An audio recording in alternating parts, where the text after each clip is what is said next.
Nursing assistant को जो 2 मई को एग्ज़ाम हुआ था फर्स्ट शिफ्ट में, 2 मई को फर्स्ट शिफ्ट में, उस एग्जाम्स के बारे में बात करेंगे। किस प्रकार के क्वेश्चन पूछे गए हैं उनका सॉल्यूशन करेंगे, साथ ही वो क्वेश्चन कहाँ से पूछे जा रहे हैं उनके बारे में डिस्कस करेंगे। पहले सामान्य ज्ञान जीके का पार्ट देखेंगे। सामान्य ज्ञान का पहला क्वेश्चन देखते हैं, संविधान का भाग 4A किससे संबंधित है? तो संविधान का भाग 4A किससे संबंधित है? मौलिक कर्तव्य, मौलिक कर्तव्य। और मौलिक कर्तव्य कितने हैं? 11। ठीक है, 10 थे पहले, लेकिन 86वां संविधान संशोधन जो 2002 में हुआ था उस समय एक नया मौलिक कर्तव्य जोड़ा गया था। मौलिक कर्तव्य जोड़ा गया था कौन सा? 6 से 11 वर्ष तक के आयु के बच्चों को निःशुल्क शिक्षा का प्रावधान। इस प्रकार से ये क्वेश्चन है जो एसके बुक्स पब्लिकेशन की अग्निवीर आर्मी सामान्य ज्ञान वस्तुनिष्ठ प्रकार की जो गाइड है, इसके अंदर पेज नंबर 134 के अंदर आपको ये क्वेश्चन एज इट इज देखने को मिलेगा। नेक्स्ट देखते हैं, जून जुलाई जिसको तेलुगु माह बोला जाता है में मनाया जाने वाला त्योहार, जून जुलाई या तेलुगु माह में मनाया जाने वाला त्योहार कौन सा है? बोनालू।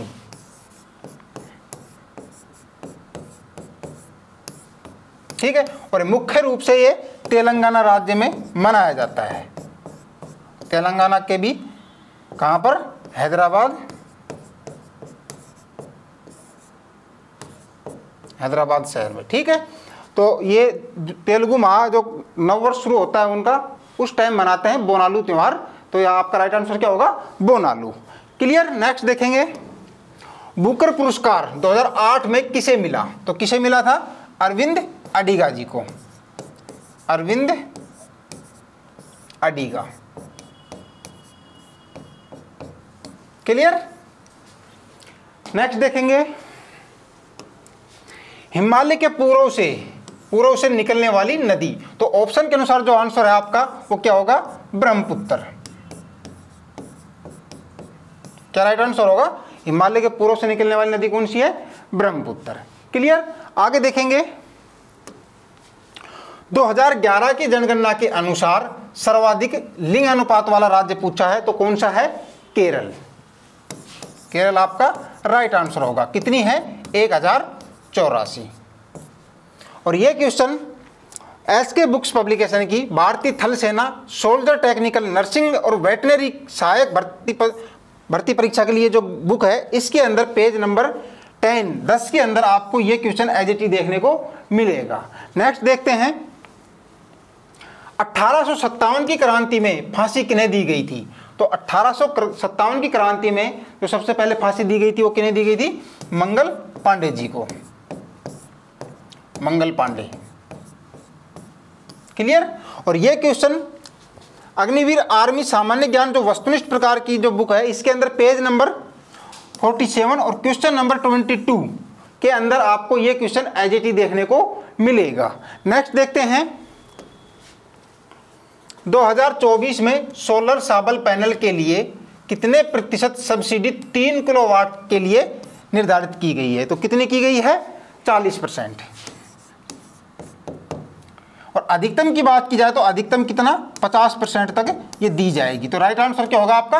40%। और ये क्वेश्चन एसके बुक्स का जो यूट्यूब चैनल है, इस पर हर बुधवार को करंट अफेयर्स की क्लास होती है, वहां इस क्वेश्चन को पढ़ाया गया है। क्लियर। नेक्स्ट देखेंगे, उगादि त्योहार कहाँ मनाया जाता है? तो उगादि त्योहार मुख्य रूप से कर्नाटक राज्य में मनाया जाता है। कर्नाटक, आपका ऑप्शन के अनुसार कर्नाटक राज्य सही आंसर होगा। क्लियर। आगे देखेंगे, भजन या संगीत से संबंधित वेद पूछा है। तो भजन और संगीत से संबंधित कौन सा वेद है? सामवेद।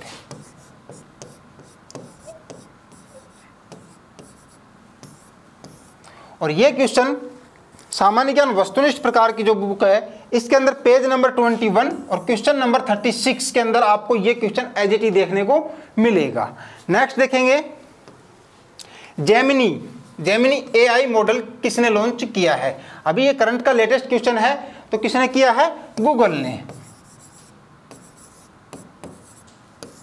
और ये क्वेश्चन एसके बुक्स का जो यूट्यूब चैनल है, वहाँ हर बुधवार को करंट अफेयर्स की क्लास होती है, वहाँ इस क्वेश्चन को पढ़ाया गया है। इस प्रकार से 10 क्वेश्चन आपके एग्जाम में पूछे गए थे जीके के, उनमें से 6 क्वेश्चन एसके बुक से पूछे गए हैं। देखो भाई, क्वेश्चन नंबर 11 एक आयत का परिमाप 250 मीटर है, लंबाई चौड़ाई की 1.5 गुना है। जो लंबाई है वो चौड़ाई की 1.5 गुना है भाई। और अपन से पूछा गया आयत की चौड़ाई बताओ। तो देखो भाई आयत का परिमाप दे रखा अपन को, आयत के परिमाप का सूत्र क्या होता है भाई, 2 इंटू लंबाई प्लस में चौड़ाई। अब देखो आयत की जो लंबाई है वो उसकी चौड़ाई की कितनी गुना है भाई, 1.5 गुना। तो एक तो लंबाई और एक चौड़ाई, अगर चौड़ाई अपने पास 1.5 गुना है, इनका रेशियो बनाए तो पॉइंट हटाएंगे नीचे कितना जाएगा 10 भाई, काट दो, 5 से काटो 3 बार, 5 से कट गया 2 बार। यदि चौड़ाई 2 है तो लंबाई कितनी हो जाएगी 3 भाई। तो लंबाई और चौड़ाई का रेशियो क्या बन गया अपने पास 3:2। तो लंबाई कितनी हो जाएगी 3x और चौड़ाई कितनी हो जाएगी 2x। अब अपन को क्वेश्चन में दे क्या रखा भाई इसका परिमाप, तो आयत के परिमाप का सूत्र क्या होता है 2 इंटू लंबाई प्लस चौड़ाई। तो अपन लिखेंगे 2 इंटू लंबाई अपने पास 3x है प्लस चौड़ाई 2x है, बराबर इसका मान कितना है भाई 250 मीटर है। कितना इसका मान 250 मीटर। तो 3 2 5, 5 2 10, तो 10x बराबर कितना आ गया 250। तो x का मान कितना आएगा भाई 250 बटा में 10, 0 से 0 कट गया, तो x का मान कितना आ गया 25। अब देखो अपन से पूछा क्या गया, आयत की चौड़ाई बताओ। तो आयत की चौड़ाई क्या मान रखी अपन ने भाई 2 अनुपात में, कितनी मान रखी 2। तो आयत की चौड़ाई कितनी हो जाएगी b बराबर कितना हो जाएगा 2 गुणा में 25। तो बराबर आंसर कितना जाएगा इसका 50 मीटर। तो आयत की चौड़ाई कितनी आएगी 50 मीटर। ठीक है। और ये क्वेश्चन हमारी बुक नर्सिंग वेटनरी सहायक बुक में दिया गया था, इसके पेज नंबर 83 और क्वेश्चन नंबर कितना है ये 42 नंबर है। ठीक है। नेक्स्ट देखो साइन 60 डिग्री बटा में tan 60 डिग्री। तो साइन 60 डिग्री का मान कितना होता है भाई √3 बटा में 2, और tan 60 डिग्री का मान कितना होगा √3। tan 60 डिग्री का मान कितना होगा भाई √3 होगा, तो नीचे आ जाएगा √3। तो √3 से √3 कट गया, तो आंसर क्या बन जाएगा इसका 1/2। कितना बन जाएगा 1/2। और ये भी हमारी बुक के आर्मी गणित के नाम वस्तुनिष्ठ बुक है, उसमें उसके पेज नंबर 359 और क्वेश्चन नंबर कितना भी ये 13 है। ठीक है। नेक्स्ट देखो निम्न में से परिमेय संख्या कौन सी है। तो निम्न में से परिमेय संख्या कौन सी है, तो परिमेय संख्या क्या होती है भाई, जिन संख्याओं को अपन p बटा q के रूप में लिख सकते हैं जहां पे q बराबर क्या नहीं होना चाहिए 0। जिन संख्याओं को अपन p बटा q के रूप में लिख सकते हैं जहां पे q बराबर क्या नहीं होना चाहिए 0। यानी कि इसके एग्जाम्पल क्या हो जाएंगे, मैं लिख दूं 2/7, 6, 5/9, 10/13, ऐसी कोई भी संख्या है वो सारी संख्या कौन सी रहेंगी अपने पास परिमेय संख्याएं। कौन सी रहेंगी परिमेय संख्याएं। और ये भी हमारी वस्तुनिष्ठ आर्मी गणित वस्तुनिष्ठ जो बुक है उसके पेज नंबर 19 और क्वेश्चन नंबर कितना भाई ये 47-47। ठीक है। नेक्स्ट देखो 10 छात्रों की औसत लंबाई 140 सेंटीमीटर है, अन्य 10 छात्रों की औसत लंबाई 150 सेंटीमीटर, सभी की औसत लंबाई बताओ। तो देखो भाई 10 छात्रों की औसत लंबाई कितनी है 140 है, 10 छात्रों की औसत लंबाई 140 है, तो इनका कुल योग निकाले। तो कुल योग बराबर क्या होता है भाई औसत गुणा संख्या। तो औसत को संख्या से गुणा कर देंगे तो इनका कुल योग कितना जाएगा 1400 सेंटीमीटर। अब आगे केवल अन्य 10 की औसत लंबाई कितनी है भाई 150 है, तो इनका कुल योग क्या हो जाएगा औसत गुणा संख्या। तो कितना बन जाएगा भाई 1500। अब अपन से पूछा क्या गया सभी छात्र हैं उनकी औसत लंबाई बताओ। तो टोटल छात्र कितने बन गए अपने पास 20। टोटल छात्र बन गए अपने पास 20। इन 20 छात्रों का टोटल कुल योग कितना बन गया अपने पास 2900। इन 20 छात्रों का कुल योग कितना बन गया 2900। अगर अपन से ये पूछता कि उन सभी छात्रों का कुल योग बताओ तो आंसर क्या होता 2900। लेकिन अपन से पूछा गया इनका एवरेज बताओ भी, तो एवरेज बराबर क्या होगा राशियों का योग बटे राशियों की संख्या भी। 0 0 कट गया, 2 से काट दो, 2 एकम 2, 2 चौक 8, 2 5 10 भाई। तो कितना बन जाएगा 145 सेंटीमीटर। और ये भी क्वेश्चन हमारी बुक आर्मी गणित वस्तुनिष्ठ के पेज नंबर 84 और क्वेश्चन नंबर कितना भाई 4 है। ठीक है। नेक्स्ट देखो दो समरूप त्रिभुज ABC और DEF में AB बराबर 6 सेंटीमीटर, BC बराबर 3 सेंटीमीटर और DE बराबर 3 सेंटीमीटर है, तो EF का मान बताओ। तो देखो समरूप जो त्रिभुज होता है ना उसमें भुजाओं का रेशियो बराबर होता है और कोण बराबर होते हैं। तो अपने पास दो त्रिभुज अभी A, B और C, आगे अपने पास है D, E और F। ठीक है। ABC में AB का मान कितना है 6, BC का मान कितना है अभी 3 है, D का मान कितना अपने पास अभी 3 है। तो अपन से पूछा गया EF का मान बताओ। तो मैंने क्या बताया समरूप त्रिभुज में भुजाओं का रेशियो और कोण आपस में क्या होते हैं, बराबर होते हैं। तो अपन क्या लिखेंगे भाई, अपन से EF का मान पूछा गया, तो अपन क्या लिखेंगे, AB बटा में क्या जाएगा, DE बराबर हो जाएगा BC बटा में क्या आएगा, EF भाई। तो AB का मान कितना अपने पास है, 6, तो 6 बटा D का मान कितना अपने पास अभी 3 बराबर BC का मान कितना है 3, और अपन से पूछेगा EF का मान बताओ। तो अपन क्या लिखेंगे, इसके लिए अपन सोल्व करेंगे। अब इसको आगे क्या लिखेंगे भाई, 3 से काट दो, कितनी बार कट गया, 2 बार कट गया, क्रॉस गुणा करेंगे तो EF बराबर क्या बन जाएगा अपने पास 3 बटा में 2, और 3 बटा 2 को अपन क्या लिखेंगे 1.5। तो EF का मान कितना आ जाएगा 1.5 सेंटीमीटर जो भी है। और ये हमारे बुक आर्मी वर्षनी बुक में के पेज नंबर 171 और क्वेश्चन नंबर कितना भाई 44 नंबर। क्वेश्चन है, किसी पदार्थ के 1 किलोग्राम का तापमान 1 डिग्री सेल्सियस बढ़ाने के लिए आवश्यक ऊष्मा क्या कहलाती है। तो इसका आंसर था विशिष्ट ऊष्मा। विशिष्ट ऊष्मा यानी यहाँ पर स्पेसिफिक वैल्यू दे रखा है अभी पदार्थ की, तो स्पेसिफिक वैल्यू देगा तो हम कहेंगे विशिष्ट ऊष्मा। और यदि स्पेसिफिक वैल्यू का जिक्र नहीं करता है तो फिर आपको ऊष्माधारिता आंसर देना है। भाई जैसे कह देता है कोई भी पदार्थ है उसके द्रव्यमान को 1 डिग्री सेल्सियस तापमान बढ़ाने के लिए कितनी ऊष्मा देनी पड़ेगी, तो यहाँ पर जो भी ऊष्मा हम दे रहे हैं वो ऊष्मा क्या कहलाएगी, ऊष्माधारिता। ऊष्माधारिता।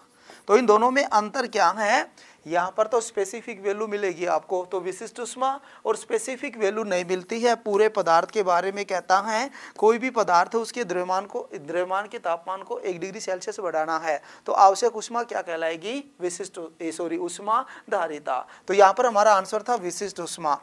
अब विशिष्ट ऊष्मा का मात्रक भी ध्यान रखना हमें। तो विशिष्ट ऊष्मा का मात्रक होता है जूल पर किलोग्राम पर डिग्री सेल्सियस होता है भाई। जैसे S बराबर Q by M into delta इसका सूत्र होता है। तो Q क्या है, ऊष्मा। ऊष्मा का मात्रक जूल। द्रव्यमान किलोग्राम में, टेम्परेचर को सेल्सियस में कह सकते हैं या केल्विन में भी कह सकते हैं, एक ही बात है। तो यानी कि जूल पर किलोग्राम पर केल्विन भी कह सकते हैं, और यदि सेल्सियस में दे रखा है तो उसके अकॉर्डिंग सेल्सियस भी लिया जाता है। सबसे अधिक विशिष्ट ऊष्मा किसकी, पानी की होती है जो 1 है। पानी की विशिष्ट ऊष्मा 1 होती है। इसी तरह से बर्फ की विशिष्ट ऊष्मा कितनी, 0.5 होती है। नेक्स्ट क्वेश्चन, अच्छा ये जो क्वेश्चन है हमारी बुक है आर्मी सामान्य विज्ञान की बुक है SK बुक से, उसमें पेज नंबर 67 पर है भी विशिष्ट ऊष्मा, ऊष्माधारिता, ऊष्मा वाले टॉपिक में दिखाया गया है। नेक्स्ट है, यदि 5 किलो की वस्तु पर 10 सेकंड के लिए 5 न्यूटन बल लगाया जाए तो वस्तु का अंतिम वेग क्या होगा। यानी वस्तु का वेग पूछा है कि बाद में उसका वेग क्या होगा, अंतिम वेग क्या होगा। जो संवेग संरक्षण का नियम है, यानी rate change of momentum is directly proportional किसके, बल के होता है भाई, इसके द्वारा निकलेगा ये। तो इसको हम लिख सकते हैं क्या, dm into V upon dt, directly proportional F है भाई। तो यहाँ से v का मान चाहिए मुझे, तो यहाँ से मैं v क्या कहूँगा, v बराबर, यहाँ से हम इसको सही करते हैं तो यानी F क्रॉस dt अपॉन क्या हो जाता है, dm हो जाएगा। तो यहाँ पर आपको मास भी दे रखा है, dt दे रखा है, F दे रखा है, यानी वस्तु पर लगने वाला बल दे रखा है F, इसी तरह से समय दे रखा है t और m दे रखा है। तो यहाँ से हम इसमें निकाल सकते हैं कि v बराबर F कितना है 5, समय कितना है 10 सेकेंड, और dm यानी मास कितना है 5 है अभी। तो 5 से 5 खत्म, तो अंतिम वेग उसका कितना 10 मीटर प्रति सेकंड आ जाता है। तो यानी कि ये क्वेश्चन भी कहाँ पर, जो हमारा पेपर सेट है नर्सिंग का, उसमें पेज नंबर 13 क्वेश्चन नंबर 43वां है, इसी से रिलेटेड है, सेम फॉर्मूला के अकॉर्डिंग। नेक्स्ट है अभी, किसी मशीन के द्वारा 24 सेकंड में किया गया कार्य 1960 जूल है, तो मशीन की शक्ति बताओ। तो P बराबर W/T होता है अभी। कोई भी मशीन है उसके द्वारा कार्य किस दर से हो रहा है वो उसकी शक्ति कहलाती है। तो यहाँ पर कार्य दिया हुआ है हमें कितना 1960 जूल, समय दे रखा है कितना 24 सेकंड, उसकी शक्ति पूछा है। सोल्व कर देंगे, 24 × 192 होते हैं भी, तो 8 से कटेगा और उसके बाद 1 से चला जाएगा, फिर 7 से जाता है। तो यहाँ पर हम कहेंगे 1 पर पॉइंट लग जाता है, तो 81.7 वाट आ जाता है भाई। यानी कि लगभग 81 के आसपास होगा, तो 81.7 वाट हो जाता है जिसकी शक्ति है। अब ये भी क्वेश्चन जो आर्मी सामान्य विज्ञान की एसके बुक्स है उसमें पेज नंबर 17 पर है, जो विद्युत शक्ति या अकेला हम शक्ति भी कह सकते हैं, कार्य शक्ति या ऊर्जा, वहाँ पर इसको डिस्क्राइब किया गया है कि शक्ति क्या होती है, सूत्र है, तो उसी के अकॉर्डिंग बनाया गया है। नेक्स्ट अभी निम्न में चुंबक के बारे में कौन सा कथन सही नहीं है। अब ये ऑप्शन पे डिपेंड करता है कि ऑप्शन में क्या क्या है। जैसे ऑप्शन में दे रखे है कि भाई चुंबक के 2 ध्रुव होते हैं, सही है ये, तो भाई चुंबक के 2 ही ध्रुव होते हैं। इसी तरह दूसरा था भाई चुंबक के टुकड़े करने पर दोनों ध्रुव अलग अलग हो जाते हैं, दोनों ध्रुव अलग अलग हो जाते हैं। इसी तरह तीसरा ऑप्शन बना रखा था कि चुंबकीय जो बल रेखाएं होती हैं, बल रेखाएं, उनकी दिशा उत्तरी ध्रुव से दक्षिणी ध्रुव की ओर होती है, उत्तरी ध्रुव से दक्षिणी ध्रुव की ओर। चौथा भी इस तरह से बना देते हैं कि अलग अलग ध्रुवों के बीच, अलग अलग ध्रुवों के बीच आकर्षण बल होता है, आकर्षण बल लगता है। तो अभी इनमें ऑप्शन में हमें आंसर देना था। जैसे भाई चुंबक है तो दोनों ध्रुव होते हैं, 2 ही ध्रुव होते हैं, कौन कौन सा, उत्तरी ध्रुव और दक्षिणी ध्रुव। जैसे ये कोई मैग्नेट बना दिया जाता है तो नॉर्थ पोल और साउथ पोल।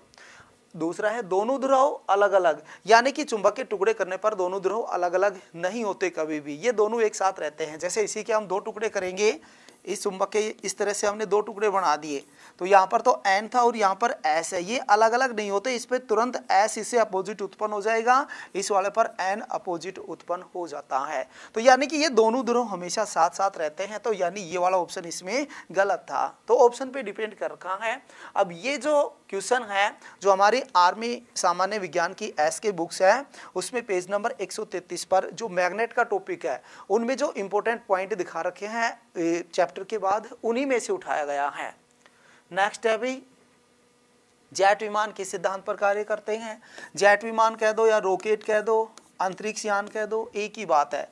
गति के तीसरे नियम पर, गति के तीसरे नियम पर, थर्ड लॉ पे, न्यूटन का जो थर्ड लॉ है उस पर, यानी क्रिया प्रतिक्रिया, क्रिया प्रतिक्रिया भी ऑप्शन बना सकता है अभी, क्योंकि गति का तीसरा नियम क्या कहलाता है, क्रिया प्रतिक्रिया, तो ऑप्शन यही था क्रिया प्रतिक्रिया के नियम पर। अब इसी तरह हमें ध्यान रखना है ये संवेग के संरक्षण पे नियम पर भी आधारित है। संवेग के संरक्षण या संवेग संरक्षण भी कह सकते हैं, डायरेक्ट संवेग संरक्षण के नियम पर आधारित है, इस पर भी है। यानी कि घटना से पहले का संवेग घटना के बाद का संवेग बराबर लेकिन अपोजिट होता है, तो उस पर भी आधारित है। एक और ध्यान रखना है, परनोद पर भी आधारित होते हैं। परनोद इंग्लिश में थ्रस्ट होता है, एक तरह से धक्का होता है परनोद। जैसे गैस से जलकर बाहर निकलती है तो रॉकेट नीचे की ओर निकलती है, तो रॉकेट पर ऊपर की ओर एक धक्का लगता है, वो परनोद कहलाता है। तो यानी कि तीनों पर आधारित है, परनोद पर भी और संवेग संरक्षण के नियम पर भी और क्रिया प्रतिक्रिया पर भी। तो ऑप्शन में क्रिया प्रतिक्रिया डाल रखा था, बाकी इनको भी हमें ध्यान रखना है, तो क्रिया प्रतिक्रिया पर। अब ये क्वेश्चन भी आर्मी सामान्य विज्ञान की जो एस के बुक्स है पेज नंबर 32 क्वेश्चन नंबर 44 पर है एज इट इज। तो इस तरह से जो भौतिक विज्ञान के 5 क्वेश्चन पूछे जाते हैं नर्सिंग में। अब ये 5 क्वेश्चन हमारी बुक में से विद कोड और पेज नंबर पर दिखाए गए हैं। क्वेश्चन नंबर 21 है, एक्सोन व डेंड्रॉन से किसके भाग हैं। तो ध्यान रखना है, एक्सोन व डेंड्रॉन्स होते हैं, ये किसके भाग होते हैं, तंत्रिका कोशिका के। तो इसका आंसर क्या हो जाएगा, तंत्रिका कोशिका। क्वेश्चन ऐसे पूछे, मानव शरीर की सबसे लंबी कोशिका कौन सी होती है, तो हमारा आंसर क्या होगा, तंत्रिका कोशिका होती है। एक्सोन होता है, यह तंत्रिका कोशिका का सबसे लंबा भाग होता है। तो ध्यान रखना है, सबसे लंबा भाग। और ये जो डेंड्रॉन्स होते हैं ये तंत्रिका कोशिका का धागे नुमा भाग होता है, धागे नुमा भाग। क्वेश्चन ऐसे पूछ ले, 2 तंत्रिका कोशिकाओं का मिलाप स्थान या संधि स्थान क्या कहलाता है। तो ध्यान रखना है, जो सिनेप्स होता है ये 2 तंत्रिका कोशिकाओं का मिलाप स्थान या संधि स्थान होता है। यह जो क्वेश्चन है आपको हमारे एसके पब्लिकेशन का आर्मी नर्सिंग और वेटनरी सहायक के लिए ये जो पेपर सेट है इसके अंदर आपको पेज नंबर 85 के ऊपर क्वेश्चन नंबर 25 मिलेगा। नेक्स्ट क्वेश्चन है वृक्क किसका भाग है? तो ध्यान रखना है किडनी, गुर्दे या भी वृक्क, ये किसके भाग होते हैं? तो ये उत्सर्जन तंत्र, एक्सक्रेटरी सिस्टम के भाग होते हैं, उत्सर्जन तंत्र के भाग होते हैं। मानव शरीर का मुख्य उत्सर्जी अंग पूछे तो भी कौन सा होता है? किडनी होता है। मानव शरीर का मुख्य उत्सर्जी अंग।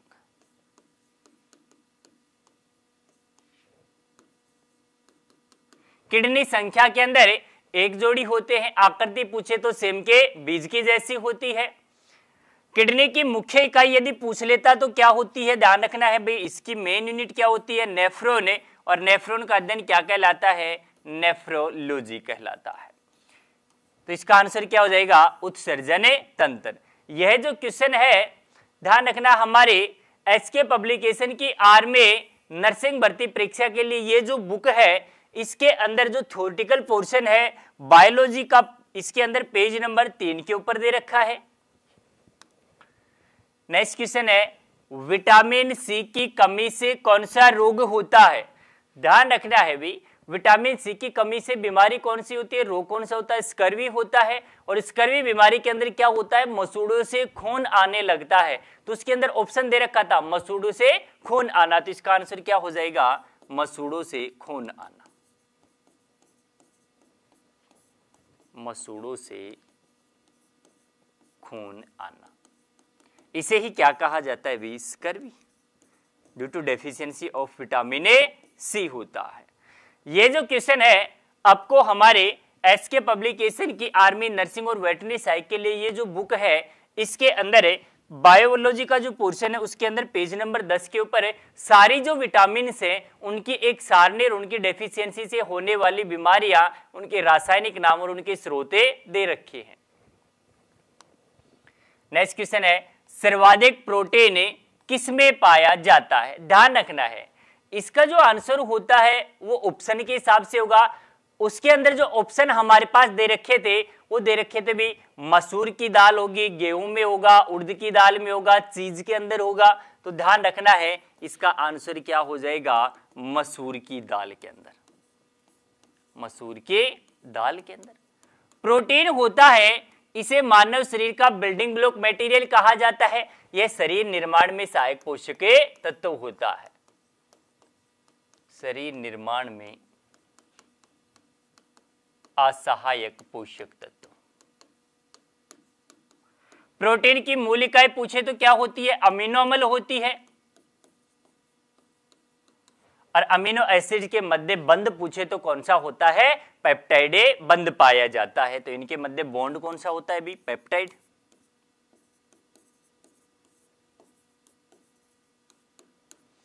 इसके अलावा जो प्रोटीन होते हैं इसके सोर्सेज क्या क्या हो जाते हैं? तो ध्यान रख लेना है सोयाबीन, दाल, मांस, मछली, अंडे, दूध, ये सभी सोर्सेज किसके होते हैं? प्रोटीन के होते हैं। उसके अंदर हमारा जो ऑप्शन दे रखा था इसका आंसर क्या हो जाएगा भी? मसूर के दाल। ध्यान रखना है ये जो क्वेश्चन है ये भी हमारे एसके पब्लिकेशन का ये जो आर्मी नर्सिंग भर्ती परीक्षाओं का अभ्यास पेपर सेट है इसके अंदर आपको पेज नंबर 40 के ऊपर क्वेश्चन नंबर 19 मिलेगा। नेक्स्ट क्वेश्चन है निम्न में से स्तनधारी नहीं है। उसके अंदर जो ऑप्शन हमें दे रखे थे वो क्या क्या दे रखे थे? ध्यान रखना है एक ऑप्शन था उसके अंदर ब्लू व्हेल, एक उसके अंदर था डॉल्फिन, एक दे रखा था सील और एक दे रखा था कछुआ। तो डॉल्फिन, ब्लू व्हेल, सील और एक था कछुआ। तो तो ध्यान रखना इसका आंसर क्या हो जाएगा, कछुआ होता है वो स्तनधारी नहीं है। नेक्स्ट क्वेश्चन है सर्वाधिक फाइबर किसमें पाया जाता है, तो ध्यान रखना है उसके अंदर जो ऑप्शन हमें दे रखे थे, दूध के अंदर पाया जाता है, मक्के के अंदर पाया जाता है, अंडे के अंदर पाया जाता है, पालक के अंदर पाया जाता है। तो ध्यान रखना है सर्वाधिक जो फाइबर होता है वो किसके अंदर पाया जाता है, पालक के अंदर। तो इसका आंसर क्या हो जाएगा भी, पालक। नेक्स्ट क्वेश्चन है नील हरित शैवाल है, तो ध्यान रखना है जो साइनोबैक्टीरिया है वो क्या है, नील हरित शैवाल है, साइनोबैक्टीरिया।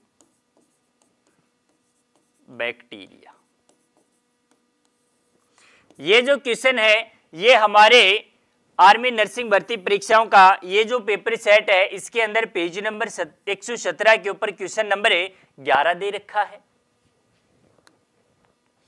नेक्स्ट क्वेश्चन है पसलियों की संख्या कितनी होती है, नंबर ऑफ रिब्स पूछा है। तो ध्यान रखना है पसलियों की संख्या कितनी होती है, 12 जोड़ी, या भी ऑप्शन मिले 24, ठीक है, पेयर्स के अंदर पूछेगा तो 12। इनके अंदर ध्यान रखना है भी 7 पसलियां, ट्रू जो रिब्स होती है इनकी संख्या कितनी होती है, प्रथम 7 जोड़ी, असत्य पसलियां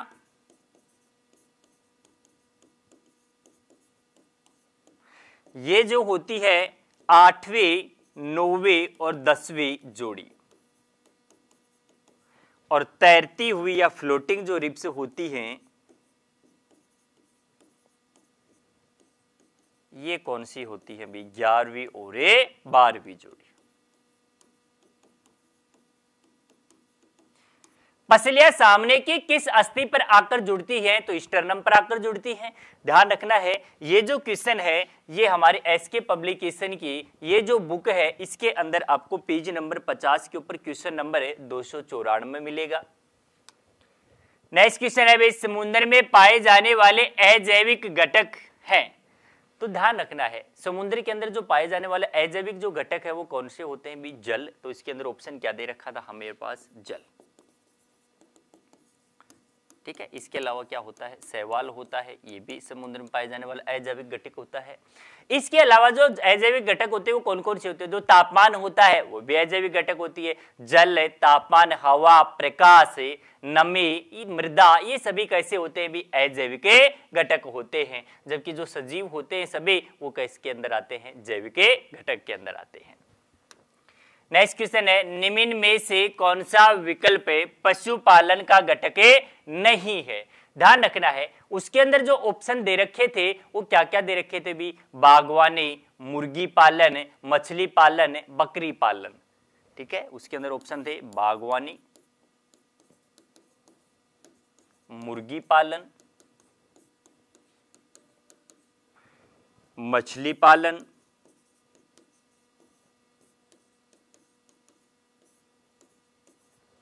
तो ध्यान रखना है या बकरी पालन, ये भी इसके अंदर ऑप्शन दे रखा था, फोर्थ ऑप्शन था बकरी पालन। तो जो बागवानी होता है ये पशुपालन का घटक नहीं होता है। ध्यान रखना है हमारे पास आर्मी नर्सिंग भर्ती परीक्षा के 15 में से जो 10 क्वेश्चन है बच्चों ने बताए थे, इनमें से 6 क्वेश्चन हमारे एसके पब्लिकेशन की ये जो बुक थे इनसे आए हैं। तो क्वेश्चन है स्टेनलेस स्टील किसका मिश्रण है। अब ये ऑप्शन पे डिपेंड करता है, हमें तो ध्यान रखना है कि स्टेनलेस स्टील किस किस से, आयरन है, क्रोमियम है, निकिल है और कार्बन है, इनसे मिलकर बनी होती है। अब ऑप्शन में क्रोमियम डाल रखा था भाई, क्रोमियम, तो आंसर होगा यहाँ पर क्रोमियम। बाकी हम तीनों को ध्यान रखेंगे, आयरन से भी, क्रोमियम से भी, निकल से भी, और एक कार्बन होता है उससे भी मिलकर बनी हुई है। ये क्वेश्चन कहाँ पर, जो पेपर सेट है आर्मी नर्सिंग का उसमें पेज नंबर 104 पर क्वेश्चन नंबर 26 वहाँ है। नेक्स्ट है भाई निम्न में कौन सा रासायनिक परिवर्तन है। तो रासायनिक परिवर्तन ऑप्शन पे डिपेंड करता है, कि कौन सा इसमें रासायनिक परिवर्तन है, तो 3 तो भौतिक परिवर्तन के मिलेंगे, 1 रासायनिक परिवर्तन का। अब होता क्या है रासायनिक परिवर्तन, वो ध्यान रखेंगे कि भी ऐसा परिवर्तन जिसमें पदार्थ की अवस्था भी और उसके रासायनिक गुण भी दोनों बदल जाते हैं, तो वो क्या कहलाता है, रासायनिक परिवर्तन कहलाता है। और इसमें पदार्थ का द्रव्यमान भी बदल जाता है, मास भी चेंज हो जाता है वे। तो अब ऑप्शन पे डिपेंड करता है कि क्या डाल रखा था, यानी सिंपल भाषा में हम ध्यान रखेंगे कि कोई भी पदार्थ एक रूप से दूसरे में जाने के बाद यदि वापस उसी में आ जाता है तो भौतिक परिवर्तन, वापस उसी में नहीं आता है तो रासायनिक परिवर्तन होता है। तो अब इस तरह से ऑप्शन पे डिपेंड करता है, जैसे दूध का दही में बदलना, दूध का दही में बदलना रासायनिक परिवर्तन है। ये भी लोहे पर जंग लगना, तो ऑप्शन में लोहे पर जंग लगना था भाई, लोहे पर जंग लगना यही था ऑप्शन में, तो आंसर हो जाएगा लोहे पर जंग लगना। और भी हम कह सकते हैं मैग्नीशियम तार का हवा में जलना, दूध का फटना, या फिर भोजन का पचना, या फिर जो चूना पानी होता है, चूने का पानी, उसके रंग का दूधिया होना CO2 के कारण होता है, वो भी किसमें, रासायनिक परिवर्तन में आता है। तो इस तरह से जो भी ऑप्शन था उसके अकॉर्डिंग ध्यान रखेंगे। अब भौतिक परिवर्तन में क्या होता है, अवस्था चेंज हो जाएगी, रासायनिक गुण पर कोई प्रभाव नहीं पड़ता और द्रव्यमान भी नहीं बदलता। जैसे मोम का पिघलना होता है, मोम का पिघलना। अच्छा, मोमबत्ती का पिघलना हम इसमें भी ले सकते हैं, मोमबत्ती का जलना, मोमबत्ती का जलना। लेकिन अकेला मोम का पिघलना कहेगा तो हम भौतिक में ही जाएंगे, इसमें नहीं जाएंगे। लेकिन ये ऑप्शन पे डिपेंड करता है, मोमबत्ती का जलना, जैसे पहला ऑप्शन कह दे भौतिक परिवर्तन, दूसरा कह दे रासायनिक, तीसरा दोनों, तो दोनों लेना है क्योंकि दोनों में होता है ये। लेकिन ऑप्शन में दोनों नहीं है तीसरा, फिर ज्यादा इंपॉर्टेंस किसको देना है, हमें रासायनिक परिवर्तन को देना है, तो ये भी ध्यान रखना था। अब ये क्वेश्चन जो आर्मी नर्सिंग की जो बुक है, गाइड है, उसमें पेज नंबर 26 पर क्वेश्चन नंबर 5वां है जो एसके बुक से है। नेक्स्ट है भी H2O के अणुओं की संरचना पूछा है। तो यानी कि जो पानी के अणु है उनकी संरचना किस आकार की, इस तरह से ऑक्सीजन होता है और इस तरह से 2 हाइड्रोजन जुड़े होते हैं, तो यानी एंगुलर यानी कोण बनाती हुई है। अब ऑप्शन में V आकार था भाई, ऑप्शन में क्या था, V आकार, तो यानी कि V आकार की आकृति बनती है। अब यदि इसी को मैं उल्टा करके देखूंगा तो इस तरह से नजर आती है, ऑक्सीजन यहाँ पर, हाइड्रोजन 2 इस तरह से होंगे, तो ये किस प्रकार का बनता है, पिरामिड, पिरामिड आकार का बनता है। जैसे बालू रेत का ढेर होता है, नीचे से चौड़ा ऊपर से सकड़ा होता जाता है, वो पिरामिड कहलाता है, तो उस प्रकार में। अब इनके बीच एंगल भी ध्यान रखना है, 104.5 डिग्री या फिर लगभग 105 डिग्री का एंगल बनता है जल के अणुओं की संरचना में। इसका आणविक भार ध्यान रखना 18 होता है। आणविक भार कैसे निकालते हैं, कोई भी पदार्थ है उसमें जितने भी परमाणु हैं उन सभी का भार जोड़ देंगे, वो उसका आणविक भार आ जाता है। तो हाइड्रोजन का 1 है, 2 हाइड्रोजन है, 2 से गुणा करेंगे। ऑक्सीजन का कितना, 16 होता है, तो 2 + 16 कितने हो जाते हैं, 18। बाहरी पानी का भी ध्यान रखेंगे, D2O, इसका 20 होता है भाई, क्यों, क्योंकि जो ये ड्यूटेरियम है ये 1s2 होता है ड्यूटेरियम, तो यहाँ पर 2 है, 2 ड्यूटेरियम है, 2 × 2 4, ऑक्सीजन का 16 है, 4 और +16 कितने, 20 हो जाते हैं। तो ये क्वेश्चन भी जो नर्सिंग की गाइड है एसके बुक से, उसमें पेज नंबर 11 पर दिखाया गया है। नेक्स्ट है, निम्न में कौन सा नवीनीकरण ऊर्जा स्रोत है। नवीनीकरण या नवीकरण भी कह सकते हैं, जिसका हम रिसाइकल कर सकते हैं, वो नवीनीकरण या नवीकरण में आते हैं।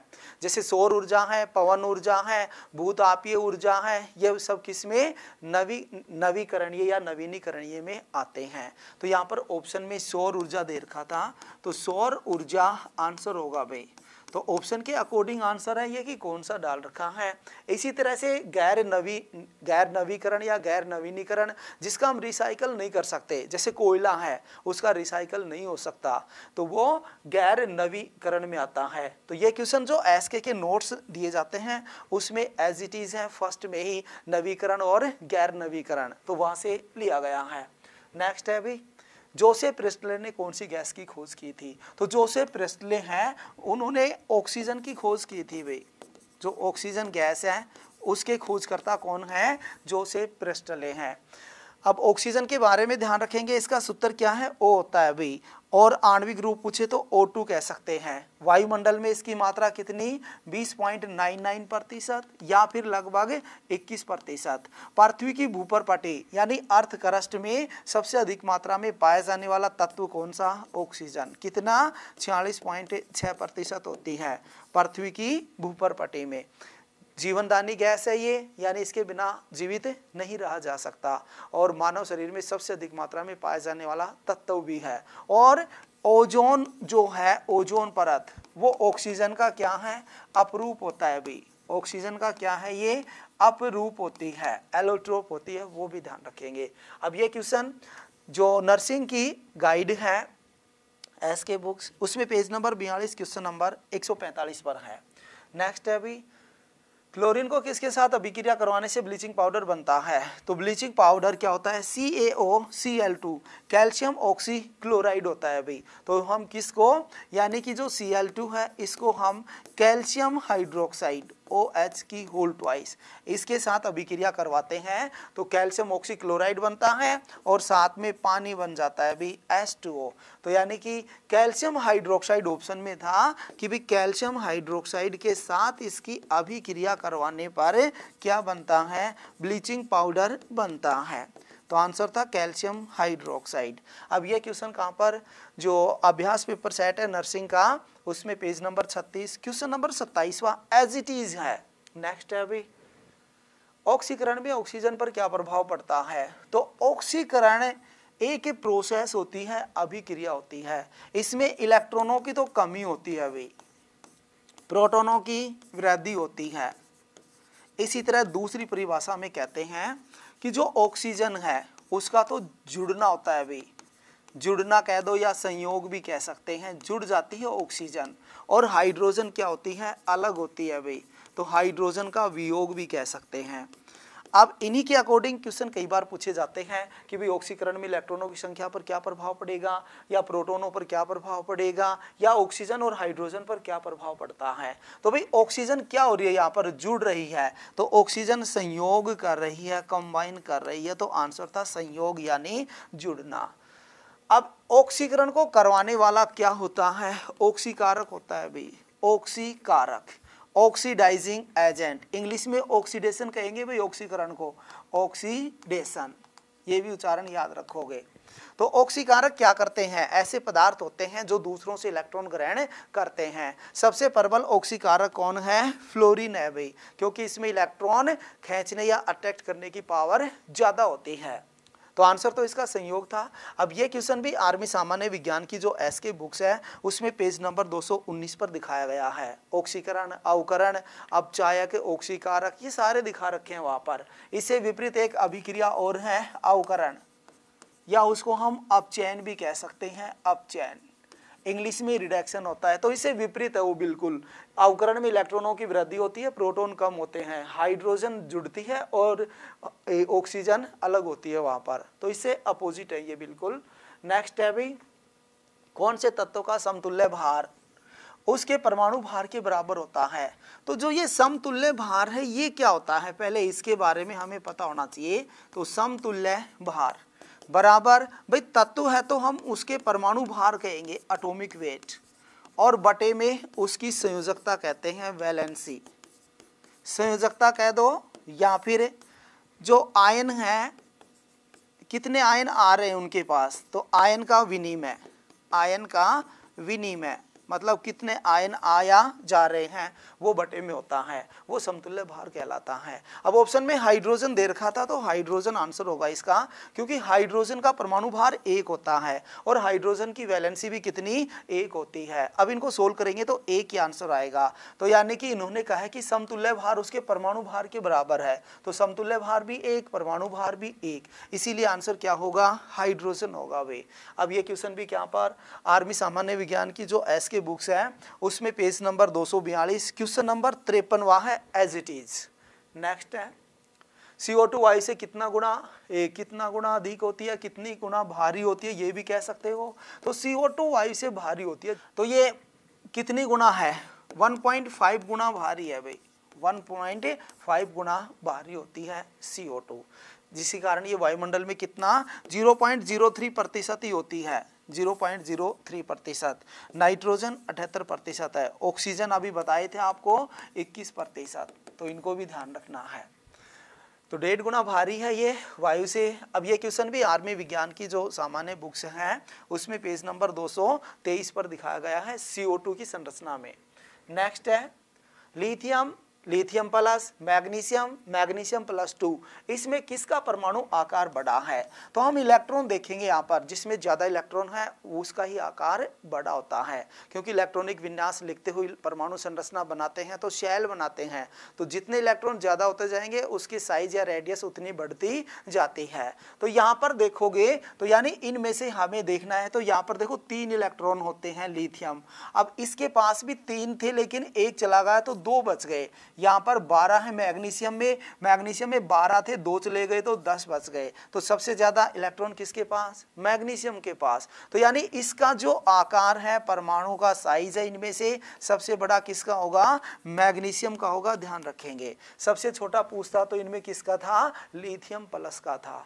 जितने इलेक्ट्रॉन कम होंगे उतना साइज कम होगा, जितने इलेक्ट्रॉन ज्यादा होंगे उतना साइज बड़ा होगा, याद रखेंगे। तो यहाँ पर मैग्नीशियम आंसर था भाई। नेक्स्ट क्वेश्चन है कौन से तत्वों में सबसे अधिक श्रृंखला के गुण पाए जाते हैं? तो जो श्रृंखला गुण होते हैं वो कार्बन में सबसे अधिक होते हैं भाई। कार्बन में जैसे क्वेश्चन अलग थोड़ा पूछ लिया जाता है कि भाई लगभग सभी तत्वों में या सभी कंपाउंड में पाया जाने वाला कॉमन तत्व कौन सा है? तो कार्बन है, यानी कि ये सभी से श्रृंखला चयन बना सकता है, तो ये गुण इसमें सबसे ज्यादा है। तो आंसर था यहाँ पर कार्बन।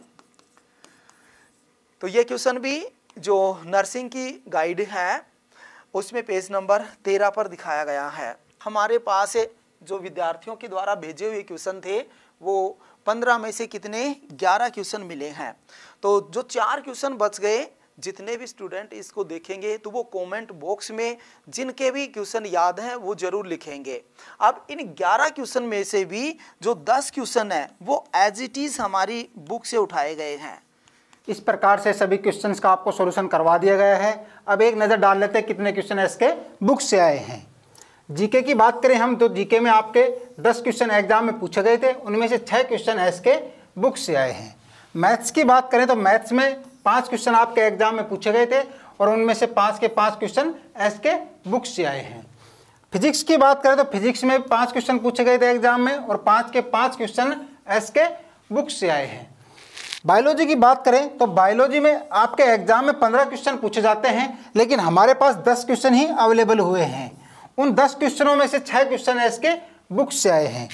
केमिस्ट्री की बात करें तो केमिस्ट्री में 15 क्वेश्चन आपके एग्जाम में पूछे जाते हैं और हमारे पास 11 क्वेश्चन अवेलेबल हुए थे, उन 11 में से 10 क्वेश्चन इसके बुक से आए हैं। जो क्वेश्चन छूट गए हैं वो बच्चे लोग कमेंट करें और हम उनके लिए अलग से वीडियो बना देंगे, बाकी वो क्वेश्चन भी आपको एसके बुक से देखने को मिलेंगे। इस प्रकार से 41 क्वेश्चन हमारे पास अवेलेबल हुए थे, उनमें से 32 क्वेश्चन 32 क्वेश्चन एसके बुक से आए हैं। इस प्रकार परसेंटेज रेशो की बात करें तो 78% क्वेश्चन एसके बुक से आए हैं। नजर डाल लेते हैं वो कौन कौन सी बुक्स हैं। सभी बुक्स एसके बुक्स पब्लिकेशन की है। अग्निवीर आर्मी सामान्य ज्ञान वस्तुनिष्ठ प्रकार की ये बुक है। साथ ही बात करें भारतीय थल सेना सोल्जर टेक्निकल नर्सिंग वेटरनरी सहायक पदों की भर्ती परीक्षा के लिए ये बुक बहुत शानदार है। ये अभ्यास पेपर सेट है सोल्जर टेक्निकल्स के लिए। इसमें आपको 51 पेपर्स मिलेंगे और प्रत्येक पेपर का आपको ऑनलाइन सॉल्यूशन देखने को मिलेगा। इसमें QR कोड दे रखा है, आप QR कोड स्कैन कीजिए और कंप्लीट आप उसका एक्सप्लेनेशन के साथ देख सकते हैं। लगभग 2550 ऑब्जेक्टिव प्रश्नों का इसमें कलेक्शन है और इसमें संभावित प्रश्नों का भी आपको संग्रह देखने को मिल जाएगा। बात की जाए सोल्जर टेक्निकल नर्सिंग वेटरनरी सहायक पदों भर्ती परीक्षा के लिए तो इसमें भी आपको 2500 ऑब्जेक्टिव प्रश्नों का संग्रह है और सभी टॉपिक्स आपको इसमें उपलब्ध करवा रखे हैं। डिफिकल्ट क्वेश्चन को हल सहित इसमें आपके लिए उपलब्ध करवा रखा है और इसके लेटेस्ट पैटर्न के अनुसार बनाया गया है। सामान्य विज्ञान की बात करें तो वस्तुनिष्ठ प्रकार की ये बुक बहुत शानदार है। इसमें भौतिकी, रसायन, जीव विज्ञान कंप्लीट जो आपके टॉपिक आते हैं एग्जाम में उसके अकॉर्डिंग इसको बनाया गया है। साथ ही अग्निवीर भारतीय थल सेना जनरल ड्यूटी GD के लिए ये गाइड बहुत ही शानदार है। ये सभी बुक्स आपको आपके नज़दीकी बुक स्टोर पर मिल जाएगी। अगर आप ऑनलाइन लेना चाहते हैं तो इसका लिंक डिस्क्रिप्शन बॉक्स में अवेलेबल है। इस चैनल पर हम सभी भर्तियों से संबंधित इंपॉर्टेंट जानकारी और स्टडी मटेरियल उपलब्ध करवाते रहेंगे। तो वीडियो को लाइक कीजिए, चैनल को सब्सक्राइब कीजिए और अपने दोस्तों के साथ शेयर कीजिए। मिलेंगे नेक्स्ट वीडियो में। जय हिंद।